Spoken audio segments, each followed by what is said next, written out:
Почитувани граѓани, почитувани медиуми. Изминатава недела ја заокружуваме со големи активности во земјоделскиот сектор. Го подмладуваме човечкиот капацитет во земјоделството. На 50 млади луѓе од сите региони на државата им беа доделени договори за финансиска поддршка во форма на грантови за започнување со земјоделска дејност. Да напоменеме, од нив 22 се жени. Овие млади лица ќе имаат можност да ги спроведат деловните планови со кои аплицирале на јавниот повик и да инвестираат во опрема за преработка, постбербени активности и земјоделска механизација. Би сакал да им честитам и да им посакам многу успех. Владата, предводена од СДСМ, е силно посветена на развојот на младите во руралните средини. Ваквиот тип на поддршка продолжува и во новата 2022 година. За нашата посветеност говори реализацијата на мерките за финансиска поддршка во земјоделството. Само во изминатата недела, по повеќе основи, беа исплатени околу 750 милиони денари и тоа.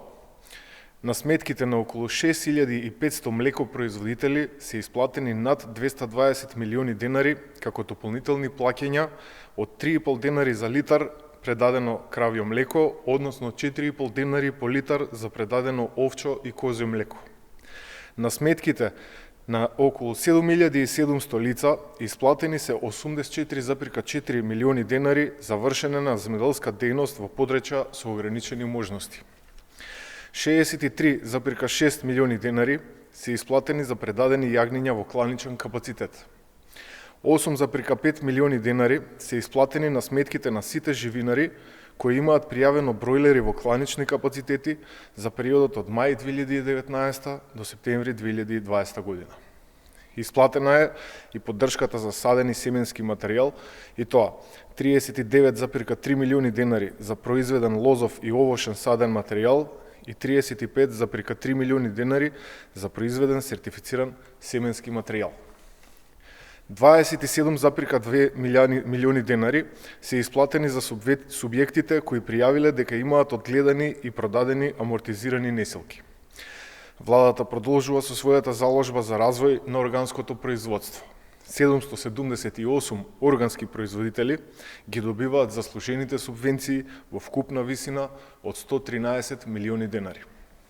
На 7700 фармери и пчелари кои го зголемиле своите основни стада, односно пчелни семејства, се исплатени 39 милиони денари. Сточарите кои задржале женско јаре или јагне се исплатени во износ од 1,6 милиони денари.